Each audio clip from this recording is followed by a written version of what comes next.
Ассаламалейкум достар. Киел Тараз қаласы.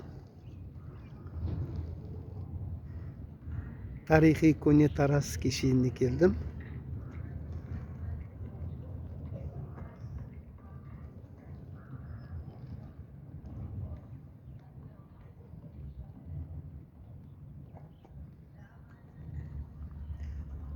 Қазана музейдің екінші этажындағы ескі заттарды көрсететін болам.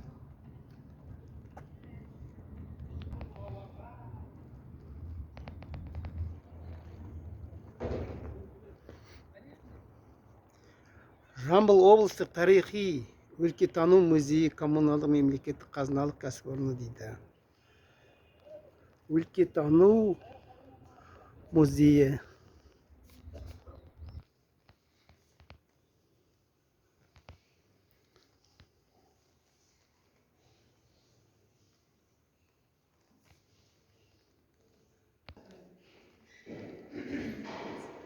Айдана экскурсия керек дейді ғой. Бірінші этаж түсірдік, екінші этажға кетеміз, көтерілеміз енді.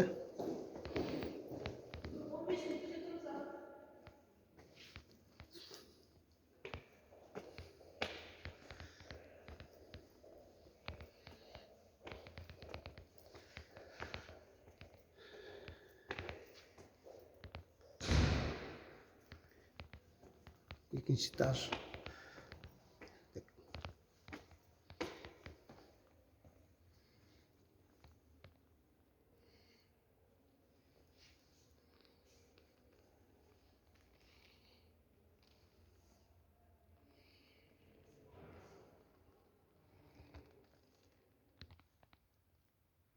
Келесі үшінші экспозициялық залымыз қазақ хандығының тарихы мен этнографиясы мен осы біздің өлкемізде орнаған кеңес үкіметі, алаш үкіметінің тарихын таныстырады. Алдарыңыздағы картада қызыл сызықпен Қазақстан Республикасының қазіргі шекарасы көрсетілген, мына жасыл сызықтармен Жәнібек пен Керейдің көші көрсетілген. Яғни қазақ хандығы біздің Жамбыл облысындағы Шу қосбасы жерінде негізі қаланған. Күшті. Қазақ хандығының негізін қалаушы баршамызға белгілі Керей және Жәнібек хандар, осы кісілердің портреттері қойылған. Және қозыбасы жері қазіргі таңда Керей, Жәнібек қайсысы? Керей хан, Жәнібек хан. Мына Керей хан. Бұл Әбілқайыр хан. Таза өзінің суреті ғой, Әбілқайыр хан енді бұл деректермен немен жинақталып расталған осы суреттер. Әбілқайыр хандығынан бөлініп шығып, сөйтіп қазақ хандығының негізі қаланады. Мұхаммед Хайдар Дулати қазақ хандығының негізінің қалануы 1465-64-65 жылдарға жатқызады. Және де не Жәнібек хан, не? Жәнібек хан. Және тағы да құнды жәдігеріміз, ол Ықылас Түкенұлының қобызын айтқым келіп тұр. Бұл кісі Қарағанды облысында туылып, біздің Сарысуда қайтыс болған. Және осы Сарысу ауданында Ықылас Түкеніне арналған мемориал орнатылған. Және бұл Ықылас Түкеннің өзінің қолымен жасаған қобызы. Және де осы деректер бойынша, халық арасындағы әңгімелер бойынша Ықылас Түкеннің қобызынан бір тылсым дыбыстар шығатын болған, яғни қасиетке ие. Мысалы, ілініп тұрған кезде елге, халыққа төнген қауіп қатер болса, немесе табиғи апаттар болса, осы өзінен өзі тартылатын болған қобыз. Және де бұл қобыздан шыққан үн, түйенің ақырған дауысын, баланың жылаған дауысы сияқты дауыстарды өте анық етіп жеткізетін болған. Бұл енді біздің Қорқыт бабамыздың ізін жалғастырушы болып есептелінеді Ықылас Түкенұлы. Және осы қобызды, осы Ықылас Түкенұлының ұрпақтары немере келіні біздің музей қорына өткізген. Алматыда да Ықылас Түкенұлы мемориалдық музейі бар. Келіп тамашаласаңыз да көресіздер, бәрін өте күшті. Және қобыздың түрлері. Енді қобызды көбінесе несін ғана айтады ғой? Емдік қасиеті бар деген сияқты қобыздың үнін. Бірақ жалпы бұл қобыздың тағы бір қасиеті, бұл дала үнін айнытпай келтіреді. Мысалы, табиғаттың даланың үнін айнытпай келтіреді. Осы қобыздың 4 түрі көрсетілген. Кәдімгі ескі, енді қай ғасырдағы осылар? 19-20 ғасырларға жатқызылатын қобыздар. Уз қобыздар ма? Прям көрініп тұр, ескі екені. Қазақ халқының сән салтанатты жиындарда, тойларда киетін ер кісінің шапаны, бас киімі және әйел кісінің киімдері отық нақышта көрсетілген. Сондай-ақ қазақ халқында енді барлық тұрмыстың барлық саласында нелер дамыған өндірістер, мысалы қару-жарақ қойылған шоқпар. Шоқпар ғой, иә? Бұлар да 19-20 ғасырларға жатқызылады. Домалақ не домалақ? Бұл домалақ жаңағы соғыстарда, ұрыстарда оқ ретінде лақтыратын болған ба? лақтыратын болған. Тас па, не? Тас. Тас, иә? Тас. Мына қылыш ше, қай ғасырдың қылышы? 19 ғасырға жатқызылады. Ағаш сапты темір қылыш. Енді былай түсінікті тілмен айтқанда ядра сияқты қолданған ғой нелерді, қаруларды. Тастан жасалған. Киіз үй, енді қазақтар көшпелі өмір салтын ұстанғандықтан көшіп қонып жүруге ыңғайлы, жалпы көшпелі халықтардың ең басты ойлап тапқан дүниесі ол киіз үй болып есептелінеді. Өйткені ол тез жиналады, тез жасақталады. Киіз үйдің негізгі бөліктері оқ, кереге, шаңырақ, есіктен тұрады және ішкі бөлігін төртке бөледі. Төр ол қонақтардың орны, сол жақ, оң жақ үй иесінің және балалардың орны. Одан кейін ортада ошақ. Ішкіге кіруге болмайды ғой, Кіруге болмайды. Шаңырақ. Орыс этнографы Потанин киіз үйге жалпы өте керемет баға берген қазақтардың киіз үйіне. Ол қазақ әйелдері киіз үйді сурет көрме галереясына айналдырған дейді. Өйткені бірде-бір зат немесе бұйым жоқ, ою өрнексіз. Барлығы өзінің несіне қарай, қолданылатын мақсатына қарай солай ою өрнектермен нақышталған. Және келесі мұнда белдіктер, қапсырмалардың түрлері күмістен жасалынған.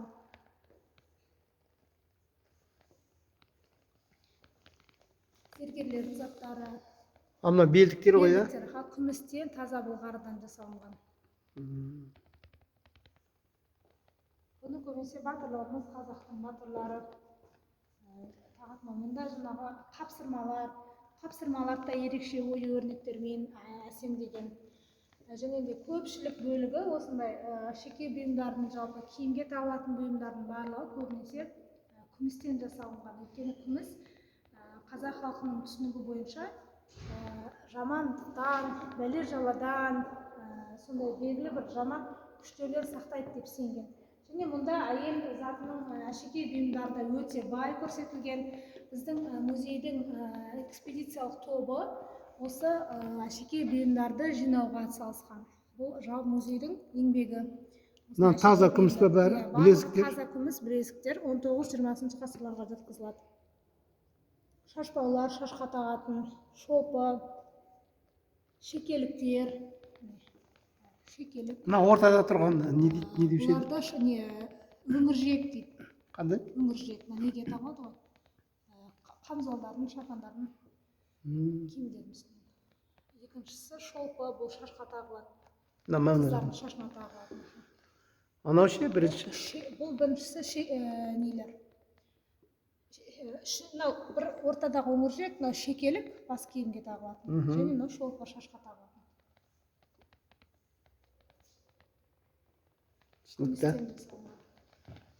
Мұнда да сол нелердің, бойтұмарлардың, шашбаулардың, сырғалардың түрлері көрсетілген. Оңтүстік Қазақстанда сырғаның ай түрлі, ай бейнесіндегі, шығыршық бейнесіндегі сырғалар өте көп тараған оңтүстік Қазақстан аумағында. Ең астындағы жібаяқ па? Сандықтың астына қойылған. Осының үстіне сандықтарды қойған. Енді сандықта қазақ халқы бар байлығын, бар тәттісін, бар жұмсағын сақтаған. Және де аяқ киім 19-20 ғасырларға жатқызылатын. Әйел адамның аяқ киімдері барлығы. Мынау әйел адамның. Сол кездің өзінде. Бірақ көбінесе мынау неден туфли байқағандарыңыздай оң сол жоқ болған көп ескі жаңағы аяқ киімдердің. Мына күмістен бедерленген бірегей жәдігеріміз біздің күмістен жасалған әшекей. ел затына тиесілі. Және меркі ауданынан берілген қамзол, белдемше, барқыттан жасалған материал. Насыбай әкелі, тарақтар, жаңағы ұсталардың қолданылған заттары. Және келесі мұнда біздің Қазақстанға танымал, жалпы ТМД елдеріне танымал Жаппар Сатылғанов деген кісі бар. Ол кісі құсбегі, отбасымен бірге құсбегілікпен айналысады. Мына сол кісінің атасынан қалған мұрасы біздің музей қорына тапсырған. Біздің Тараздікі ма бұл? Мойынқұмдікі, Жамбыл облысынікі. Бүркітті ұстайтын қолғабы, аяқ киімі осы неге шыққан кезде, аңға шыққан кездегі. Айба, не деген аяқ киім ол? Қалың. Қалың, биік. Бұл енді қыста жалпы тауда неге ыңғайлы болу үшін жасалынған. Бұнда бүркіт құсбегілік өнеріне арналған заттар. Биалай дейді, қолына кеп құсты қондыратын. Балдақ, құсты осының үстіне, ат үстінде алып жүргенге. Ана қақпан. Қақпан, қасқыр, түлкілерге арналған. Және томағалар бүркіттің басына кигізіп қоятын. Бұл аңға дейін жалпы томағаның басына кигізіп қоятын болған. Сол кезде бүркіт тыныш отыратын болған. Томаға киген бүркіт томаға болып отырады деп. Сондай халық арасында таралған. Және күміспен әшекейленген ат әбзелдері.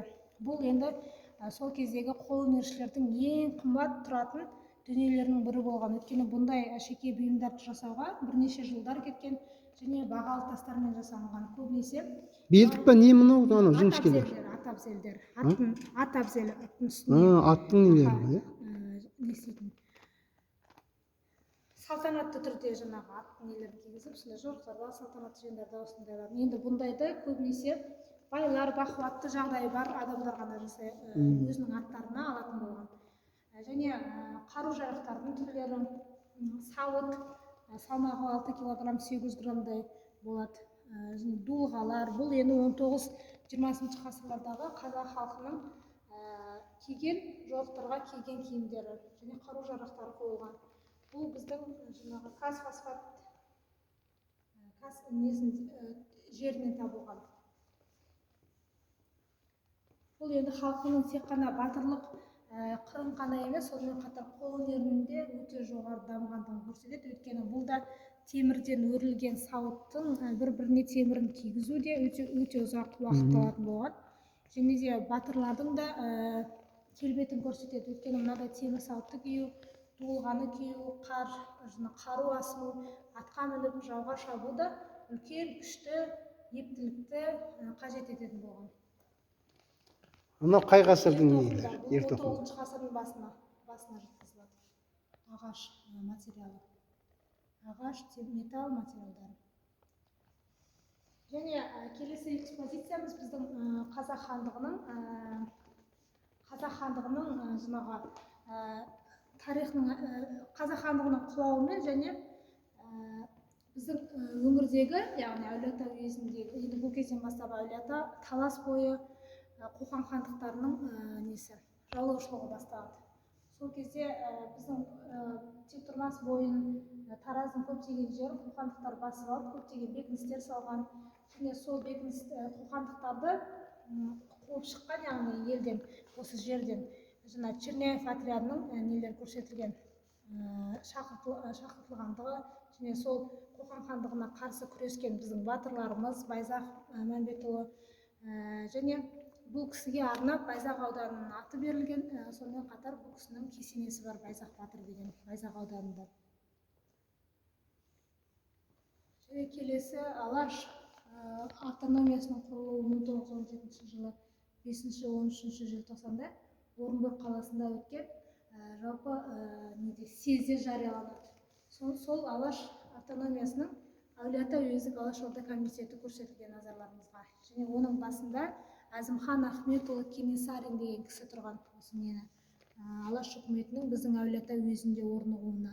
Және сол Алаш үкіметінің жарлықтарын, жалпы мақсатын халық арасында кеңінен таратқан, Алаш үкіметіне жұмыс істеген адам Ахметұлы Кенесарин. Сонымен қатар 1916 жылғы көтеріліске қатысқан, біздің жеріміздің, біздің өлкеміздің жаңа нелері азаматтары көрсетілген. Ақкөз Қосанұлы Меркі ауданындағы ұлт азаттық көтерілістің жетекшісі болған. Дінмұхамед Әділұлы, Сыдық Абыланов, бұлар Байзақ, жаңағы Қарабастау болысы және Жамбыл, Сарысу ауданы, Жамбыл облысы Сарысу ауданы сияқты әртүрлі аудандардан, қазіргі таңда енді аудан деп айтамыз, сонда әртүрлі болыстардан, аудандардан ұлт азаттық көтеріліске қатысқан кісілер. Және 1928-33 жылдардағы ұжымдастыру және жаңа нелер, ұжымдастыру жылдарындағы нелер көрсетілген. Бұл кезде жаппай байларды тәркілеп, дүние мүліктерін алып, сондай нелер жүргізіліп жатқан саясат. Сол кезде біздің азаматтар. Келесі экспозициямыз тарихтың қаралы беттері, яғни саяси қуғын-сүргін жылдарына арналады. Бұл кеше ғана осы кеңес үкіметін орнатып, халық арасында жұмыс істеген азаматтар енді өздері сталиндік репрессияның құрбандарына айналады. Жалпы Жамбыл облысынан 4252 адам осы қуғын-сүргінге ұшыраған. Соның ішінде 998 адам ату жазасына кесілген. Оның ішінде қарапайым адамдар да бар, жаңағы мемлекеттік жұмыс жасайтын атқарған адамдар, кәсіби мықты дайындалған азаматтар да бар. Аттарын айтатын болсақ, Сүлейменов Мартай, Иман Жүсіп Құтпанұлы, Сүлейменов Айдар, Сабыр Айтқожин, Түймебай Әшімбаев, Ашырбай Бүркітбаев және Тұрар Рысқұлов, Мағазы Масаншы деген сияқты біздің белді азаматтарымыз болған. Бұл жер жаңағы ненің Түрксіб темір жолының салыну тарихы. Біздің жалпы өлкеміздің экономикасының қарыштауына бірден-бір әсер еткен осы Түрксіб темір жолының салынуы 1926 жылы басталып, уақытынан бұрын 1931 жылы салынып бітіп, жаңа пайдалануға берілген. Рахмет, Жұлдыз қарындас.